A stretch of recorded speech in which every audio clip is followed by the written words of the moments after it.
Hi all, welcome to Abyss Physics. നമ്മൾ goes law ആണ് പറഞ്ഞുകൊണ്ടിരിക്കുന്നത്. ഗോസ് ലോ നമുക്കറിയാം, നമ്മൾ ഇന്നലെ സ്റ്റേറ്റ് ചെയ്തിരിക്കുന്നത് the total flux phi E is equal to 1 by epsilon 0 times the charge enclosed by the surface എന്ന് പറഞ്ഞിട്ടാണ് നമ്മൾ നിർത്തിയത്. Total flux is equal to 1 by epsilon 0 times the charge enclosed. അപ്പൊ ഇവിടെ നമ്മള് ഒരു ചാർജ് കൺസിഡർ ചെയ്യുന്നു. ആ ചാർജില് ഒരു ഗോഷ്യൻ സർഫസ് എൻക്ലോസ് ചെയ്തതായി, അല്ലെങ്കിൽ ഒരു എന്തെങ്കിലും അതിനെ എൻക്ലോസ് ചെയ്യുന്നതായിട്ട്, ഒരു സർഫസ് അതിനെ എൻക്ലോസ് ചെയ്യുന്നതായിട്ട് നമ്മൾ കൺസിഡർ ചെയ്യുന്നു. ഈ സർഫസിനെയാണ് നമ്മള് ഇമാജിനറി ആയിട്ട് കൺസിഡർ ചെയ്യുന്ന ആ സർഫസിനെ നമ്മള് ഗോഷ്യൻ സർഫസ് എന്ന് പറയും. ഗോഷ്യൻ സർഫസ്, അതായത് നമ്മളൊരു ചാർജാണ് കൺസിഡർ ചെയ്യുന്നത്. ആ ചാർജിന് ചുറ്റുള്ള ഇലക്ട്രിക് ഫീൽഡും ഇലക്ട്രിക് ഫ്ലക്സും ഒക്കെ നിർണ്ണയിക്കാൻ വേണ്ടി നമ്മളൊരു ഇമാജിനറി സർഫസ് കൺസിഡർ ചെയ്യുന്നു. ആ ഇമാജിനറി സർഫസിനെ നമ്മള് ഗോഷ്യൻ സർഫസ് എന്നും പറയുന്നു. അപ്പൊ ഈ ചാർജ് എവിടെയാണ് ഡിസ്ട്രിബ്യൂട്ട് ചെയ്തത് എന്നതിനനുസരിച്ച് നമുക്ക് ഗോഷ്യൻ സർഫസിലും അതിന്റെ ഷേപ്പ്, ഗോഷ്യൻ സർഫസിന്റെ ഷേപ്പിലും വ്യത്യാസം വരും. അപ്പൊ നമുക്ക് നോക്കാം, ഇത് ഈ എങ്ങനെയായിരിക്കും ഒരു യൂണിഫോംലി ചാർജ്ഡ് ലൈൻ വയർ, അല്ലെങ്കിൽ ഒരു uniformly charge infinite long straight wire, എങ്ങനെയായിരിക്കും അതിന്റെ ഇലക്ട്രിക് ഫീൽഡ് എന്ന് നമുക്കൊന്ന് നോക്കാം. അപ്പൊ അതിനു മുമ്പ് ഒരു കാര്യം കൂടെ മനസ്സിലാക്കുക. This goes law is true for any closed surface irrespective of size and shape. അല്ലെങ്കിൽ ഏത് ക്ലോസ്ഡ് സർഫസിനും അത് ട്രൂ ആണ്. എങ്ങനെ? ഷേപ്പിനോ സൈസിനോ ഒന്നും അത് ബാധിക്കില്ല.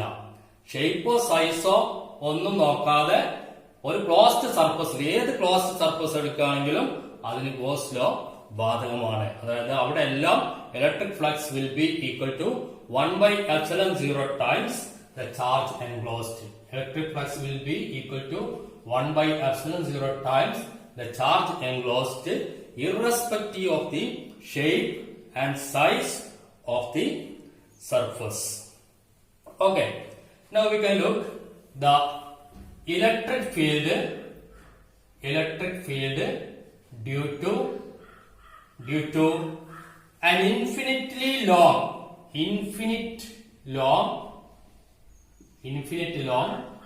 straight uniformly charged conductor.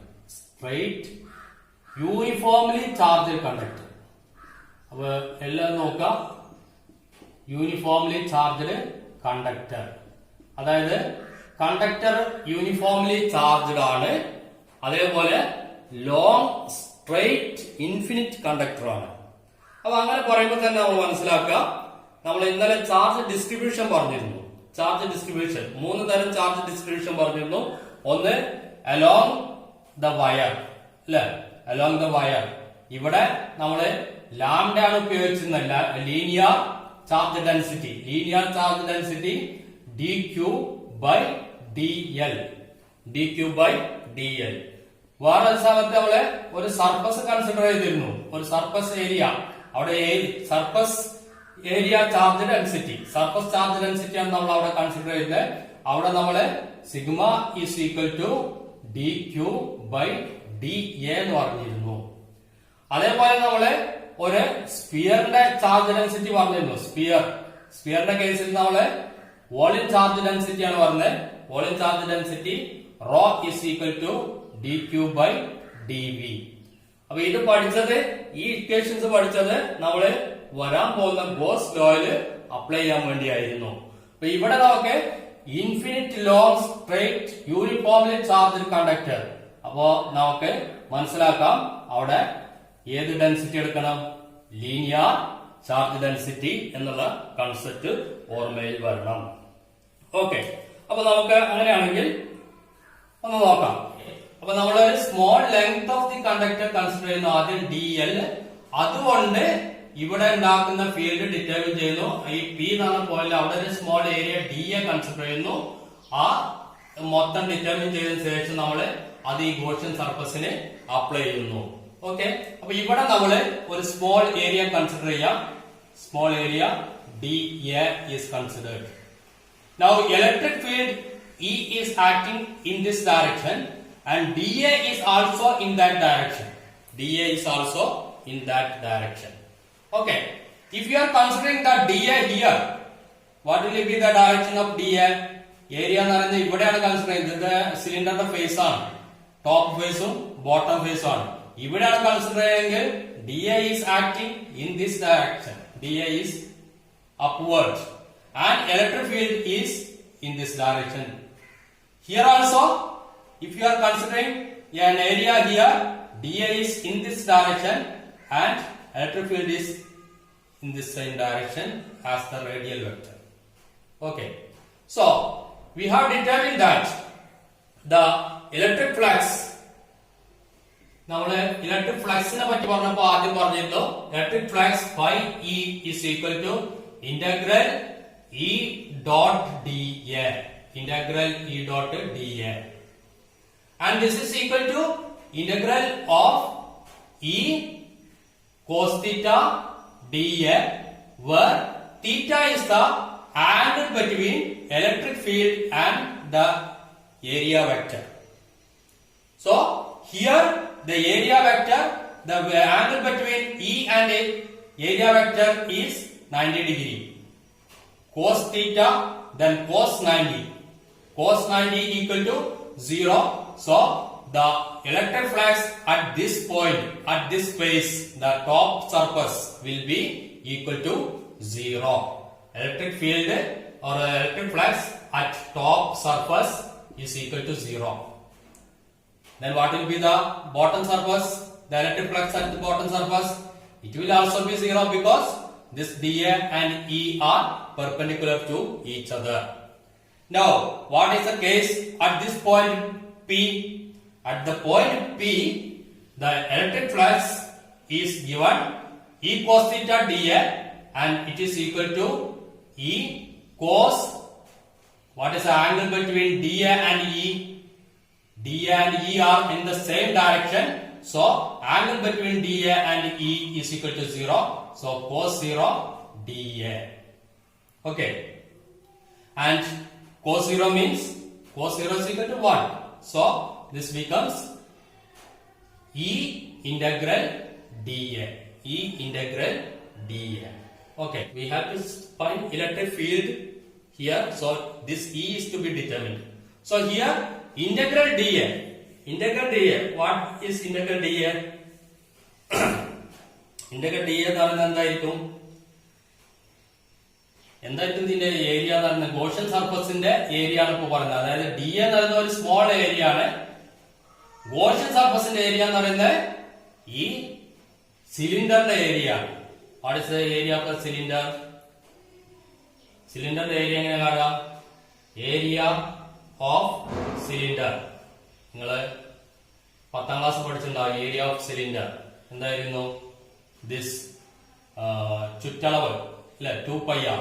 2πr into length of the cylinder.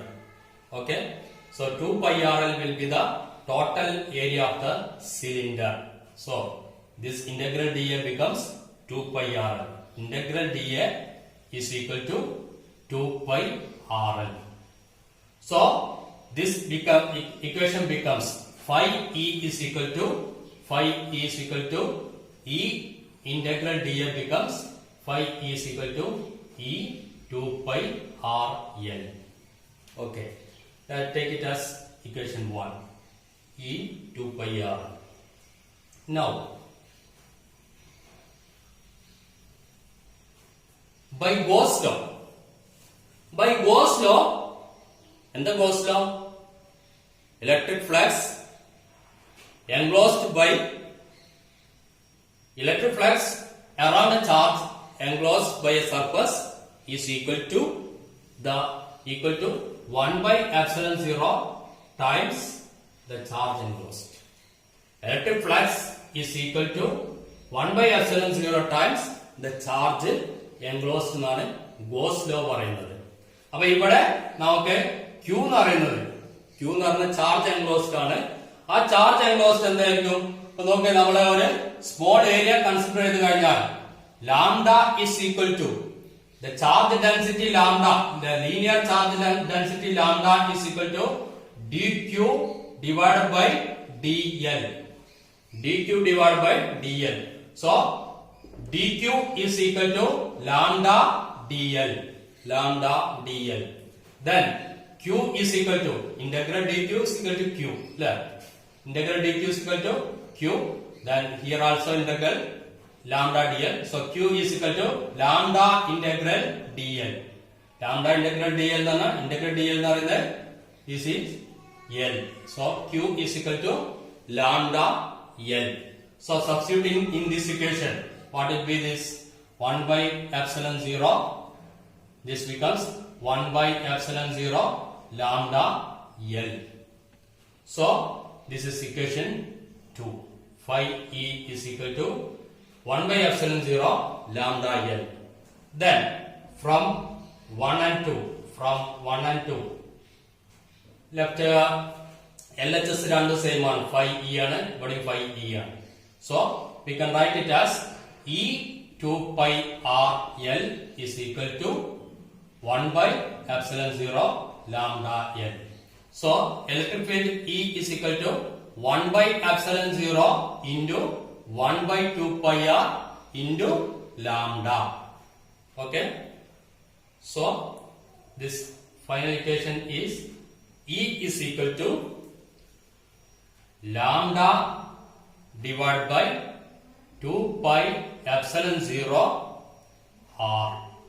That is the electric field due to an infinitely long straight uniformly charged wire. E is equal to lambda divided by 2 pi epsilon 0 r, where lambda എന്തായിരുന്നു? Lambda is the linear charge density. Then epsilon 0 നമ്മൾ ആദ്യം തന്നെ പഠിച്ചാണ്, കുറെ മുമ്പ് പഠിച്ചതാണ്. എന്താണ് epsilon 0 എന്ന് പറയുന്നത്? Relative permittivity of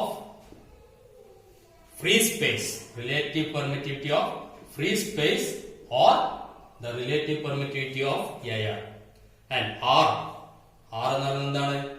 The distance between the point we are considering at which we are determining the electric field. The distance between the electric conductor and the point at which we are determining the electric field. So E is equal to lambda by 2 pi epsilon 0. And in vector form, E എന്ന് പറയുന്നത് നമുക്കറിയാം അതൊരു vector ആണ്. Electric field is a vector. So we can write electric field E is equal to lambda by 2 pi epsilon 0 r unit vector n, where this unit vector n is along the radial direction. Radial directionലാണ് ഈ unit vector n എന്ന് പറയുന്നത്. അതായത് electric field will be along the radius of this Gaussian surface. So this is the vector form of electric field due to infinite long straight uniformly charged wire.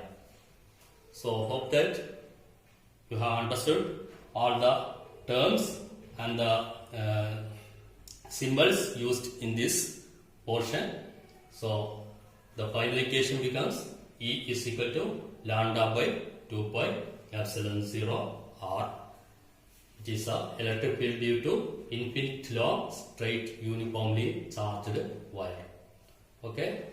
Now in next class we can look the electric field due to a plain sheet of charge. Okay. Thank you.